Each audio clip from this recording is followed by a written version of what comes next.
মালাকুল মৌত আল্লাহকে প্রশ্ন করছিলেন, দায়িত্ব তো দিছেন, পুরা করতে হবে, কোনো দ্বিমত নাই। কিন্তু মনে ভাবে মানুষ সারাদিন আমার নামের চর্চা করবে, খালি বলবে এই লোকটার কোনো কাজ নাই, শুধু সারাদিন গাজীপুরে ঘুরতে থাকে, যাকে মনে চায় তাকে উঠায় নিতে থাকে, সারাদিন আমার আলোচনা করবে, মানুষের মুখে মুখে থাকবে। তো আল্লাহ প্রতি উত্তরে বলছিলেন, সাআজআলু লিল মাউতি সাবাবা, আমরা মৃত্যুর কারণ বানায় দিব। ইয়াযকুরু সাবাব ওয়া ইয়ানসাক, মানুষ কারণ নিয়ে আলোচনা করবে, তোমার নাম ভুলেও নিবে না। এখন নাম নিতেছে ডেঙ্গু, কয়েকদিন আগে নাম নিছে করোনা, কখনো নাম নেয় স্ট্রোক করছে, কখনো নাম নেয় এটা সেটা, ঠিক না? হ্যাঁ, আরেকটা কারণও আছে। শুধু নবীজির দিকে তাকায় এই উম্মতের জন্য আল্লাহ এটা করছেন, এই উম্মতের জন্য। এই উম্মতকে আল্লাহ আখেরাতে শাস্তি দিতে চান না।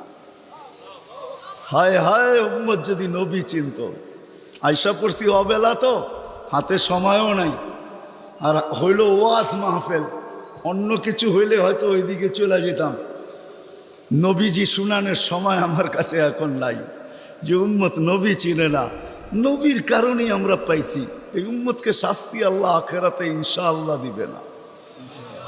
হ্যাঁ হ্যাঁ, দেয় তো দেয় কি কইরা, যার উপরে তিনবার কুদরতি হাত লাগছে।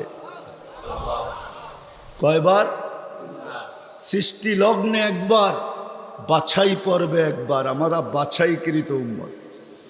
হুয়াজতাবাকুম জাহিদ, শুধু শুধু বলেন নাই, জাহিদু ফিল্লাহি হাক্কা জিহাদি। উম্মতে মুহাম্মাদি, আমাকে পাওয়ার জন্য যতটুকু শক্তি আছে সব লাগায় দে না। তোমাদের সেজদার জায়গা দিয়া নূর ফুটা বাহির হবে, নামাজের উজুর জায়গা দিয়া নূর ফুটা বাহির হবে, আর কারো বাহির হবে না, তোমাদের বাহির হবে। কেমন নূর? ইয়াসা বাইনা আইদিহিম ওয়া বিআইমানিহিম, নূর সামনে ঘুরতে থাকবে, ডাইনে ঘুরতে থাকবে, বামে ঘুরতে থাকবে, পিছে ঘুরতে থাকবে। রিয়াদুস সালিহিনের কিতাবে হাদিসে আছে, নবীরা পর্যন্ত দেখা আক্কা বাক্কা খাবে। এরা কারা? উম্মত তো খাবে, খাবেই।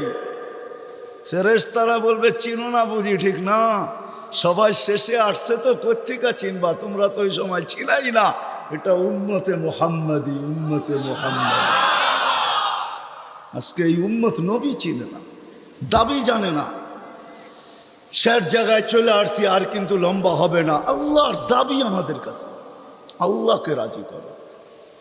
যদি এই ছোট জীবনটা সুখে থাকতে চাও, আল্লাহ পাওয়া ব্যতীত সুখ হবে না। রব্বে কাবার কসম,